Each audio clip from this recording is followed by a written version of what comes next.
नमस्कार, आपके साथ मैं हूं अदिति त्यागी। 5 बज रहे हैं, यानी वक्त ताल ठोके का है, उसका रुख करेंगे। लेकिन उससे पहले बड़ी खबर आपको दे दे। एक बार फिर से आपके भरोसे की जीत हुई है। आपने जी न्यूज को सबसे भरोसेमंद चैनल बनाया है और आपको बता दें, अब आपके भरोसे पर CFSL ने भी मोहर लगा दी है। जी हां, JNU विवाद को लेकर जी न्यूज की वीडियो फुटेज पर CFSL, देश का सबसे बड़ा लैब, CBI से जुड़ा हुआ लैब, उसने भी अपनी मोहर लगाई है। यानी एक बार फिर से जी न्यूज आपके भरोसे पर खरा उतरा है और हमारा वादा है कि हर बार आपके भरोसे को हम कायम रखेंगे। उत्तर प्रदेश के कैराना में हिंदुओं के विस्थापन के मुद्दे की बात करते हैं। इसकी गूंज पूरे देश में सुनाई पड़ रही है। लेकिन क्या कैराना के हिंदुओं के साथ राजनीति खड़ी होगी? यह सवाल इसलिए पूछना पड़ रहा है क्योंकि सेक्युलरवाद का नारा लगाने वाले लोग कैराना मामले पर उदासीनता बरत रहे हैं। यह जरूर कहा जा रहा है कि विस्थापन किसी का नहीं होना चाहिए, लेकिन इसे लेकर जोर शोर से आवाज नहीं उठाई जा रही। सवाल यह है कि क्या सामाजिक भेदभाव के नाम पर पाखंड होता है? क्या वोट बैंक के आधार पर ही किसी सामाजिक मुद्दे को उठाया जाता है? इन सवालों पर बहस करने के लिए मेहमानों का एक बड़ा और खास पैनल हमारे साथ। लेकिन सबसे पहले आप ये रिपोर्ट देखिए।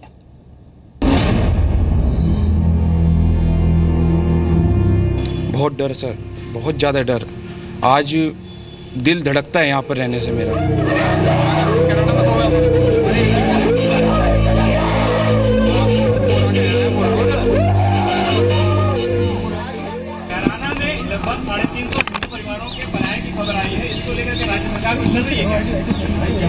अभी आपसे खबर मिली है, पहले इसकी तस्दीक कर लें। NHRC ने नोटिस किया यूपी गवर्नमेंट को एक मामले में। किसने? NHRC ने नोटिस किया उत्तर प्रदेश सरकार को। अब इतनी बहुत सी खबरें कहाँ देखने को मिलती हैं। आपने अखिलेश दोस्त हुकुम सिंह साहब प्रेस कॉन्फ्रेंस कर चुके हैं इसके ऊपर। वैसे तो मुल्जिम थे दंगे में, अभी फाइनल रिपोर्ट भी नहीं लगी है और केस एक्सपेंज भी नहीं हुआ है उनका। वैस कम्युनिटी के यदि आप मकान देखेंगे, इतने बड़े बंगले खाली पड़े हैं जो देहरादून चले गए लोग।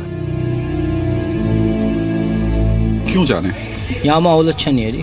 कैराना सर, इशू कैराना का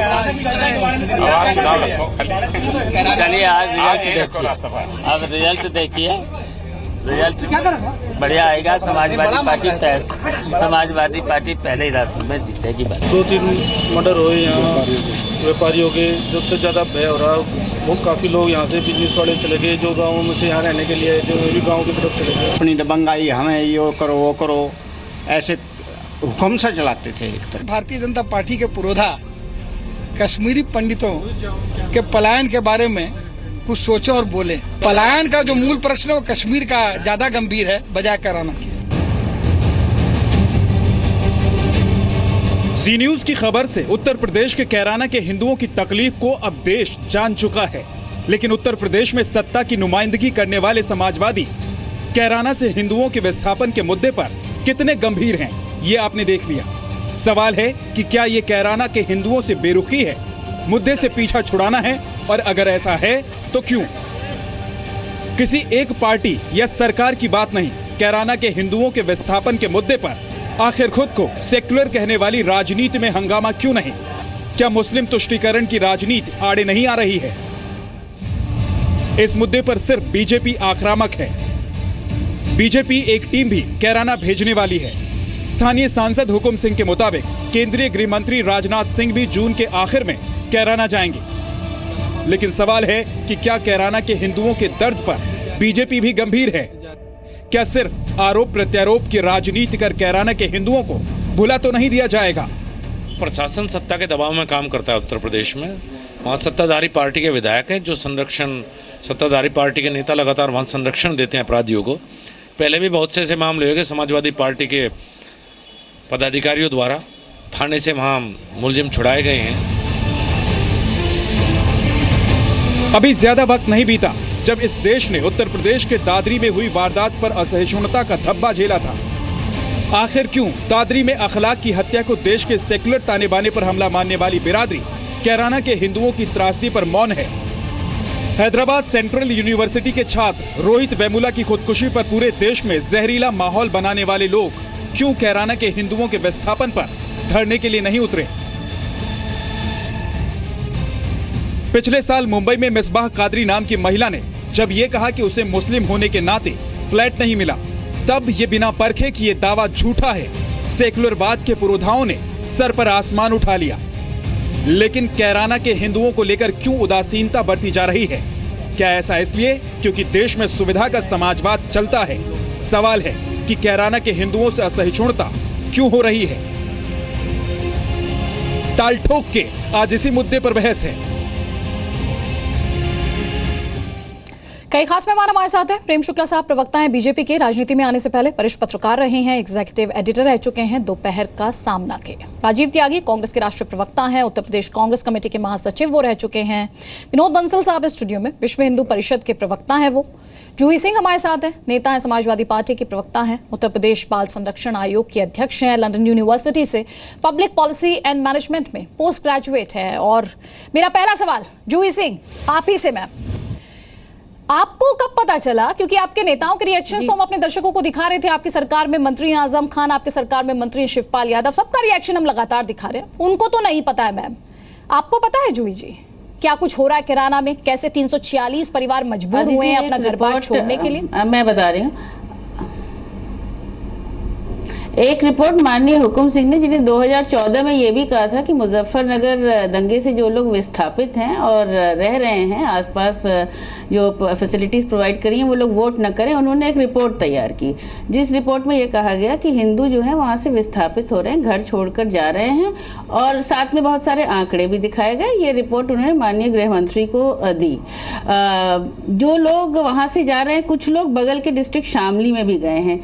ये कहीं उभर के नहीं आया है कि वो किसी समुदाय के प्रेशर में या उनके आतंक में या सुरक्षा की भावना से वहाँ से छोड़कर कैराना से कहीं और जा रहा है। कैराना समझने की ज़रूरत है। उत्तर प्रदेश में कैराना एक ऐसी डिस्ट्रिक्ट है जहाँ मुस्लिम बाहुल्य इलाका है, हिंदू कम है, और हमारे तरफ से ऐसी कोई भेदभाव नहीं है कि लोग वहाँ से छोड़कर कहीं जाएं या फिर हिंदुओं को पूर्ण सुरक्षा न दी जाए। कैराना बहुत ही शांत था मुजफ्फरनगर के दंगों के समय भी।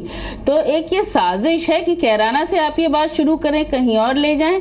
वैसे एनएचआरसी के पास रिपोर्ट उन्होंने सीधे भेज दी। एनएचआरसी ने हमको नोटिस भी इशू किया है, सरकार से 2 हफ्ते में जवाब मांगा है। सारे तथ्य उस नोटिस में आ जाएंगे और एक्शन हम, अगर कहीं हमारे डिस्ट्रिक्ट एडमिनिस्ट्रेशन से कोई भी चूक हुई होगी तो बिल्कुल लेंगे, लेकिन कैराना को हम सांप्रदायिक रूप से किसी को विभाजित नहीं करने देंगे, क्योंकि ये उत्तर प्रदेश को विभाजित करने की एक साजिश हमारे अकॉर्डिंग है।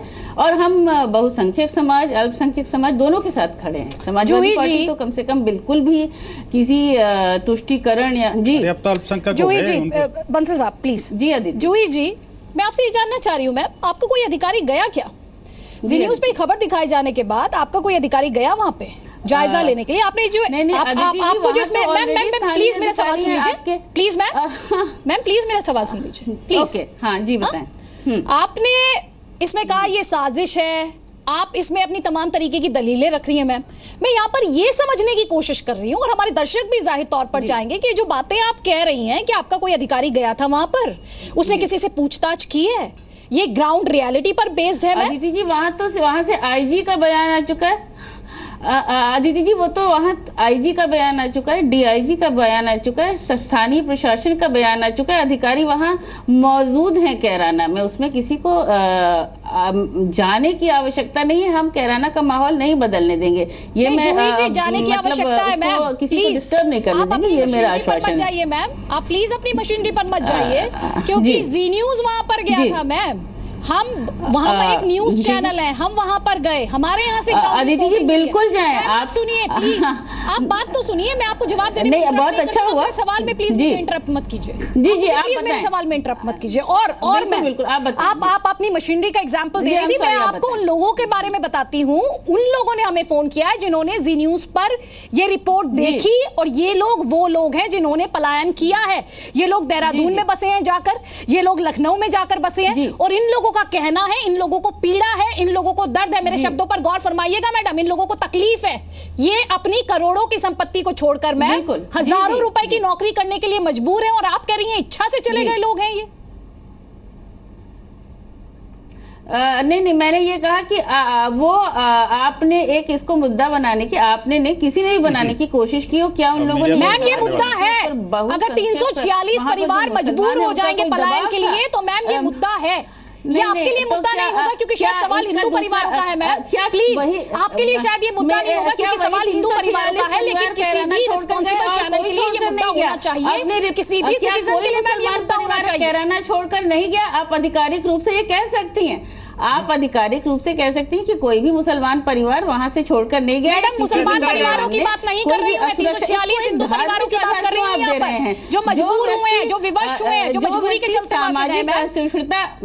चिंता तो इनको मुसलमानों की अदिति जी, हिंदुओं की क्या चिंता ही नहीं। ये कहा कि इनकी उनके चिंता तो ये है कि ऊपर मुसलमान नहीं कोई गए, ये इनके लिए प्राउड फील है। सर आप बोल लें, अब तो बोलने का कोई मतलब ही नहीं है, अब तो बोलने का आप बोल ही रहे हैं धार्मिक आधार पे। मैं कोशिश कर रही हूँ ये समझाने की कि इसको धार्मिक आधार न दिया जाए, विस्थापित किसी भी जगह से विस्थापित होते हैं पूरी तरह प्लीज जूही जी प्लीज मैं हिंदू मुसलमान का मैं नाम नहीं ले रही हूँ, आप इतनी वरिष्ठ हैं, आप एक बात समझिए, अगर एनएचआरसी ये कहने के लिए मजबूर हो गया कि it is serious in nature, आपको तब भी इसकी गंभीरता समझ में नहीं आ रही है। नोटिस इशू की है, NHRC has asked for an explanation. जी एनएचआरसी ने एक एक्सप्लेनेशन मांगा है, बिल्कुल देंगे। ये किसी भी कोर्ट का कमीशन का ये काम है कि अगर उनके पास कोई कंप्लेंट पहुंचे तो एडमिनिस्ट्रेशन से बिल्कुल एक्सप्लेनेशन मांगे और हम देंगे, और उसमें आधिकारिक रूप से जिम्मेदारी से देंगे। विस्थापितों की एक समस्या है कैराना में, अगर उसको हम स्टडी करेंगे, हमारे अधिकारी ग्राउंड पे विस्थापितों की समस्या क्रिएट कैसे की गई है, मेरी आपसे ये रहने वाले लोग पलायन कर रहे हैं मैम,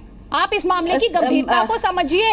और एक ही समुदाय के, अगर ये पलायन की समस्या है मैडम प्लीज आप बात समझिए, अगर ये एक रिलीजन, ये सिर्फ एक, अगर लोग जॉब की तलाश में जा रहे हैं, अगर लोग बिजनेस की तलाश में जा रहे हैं, अगर लोग काम की तलाश में जा रहे हैं, तो सिर्फ ऐसा क्यों है मैम कि हिंदू परिवार ही जा रहे हैं और मुस्लिम पलायन क्यों नहीं हो रहा वहां से?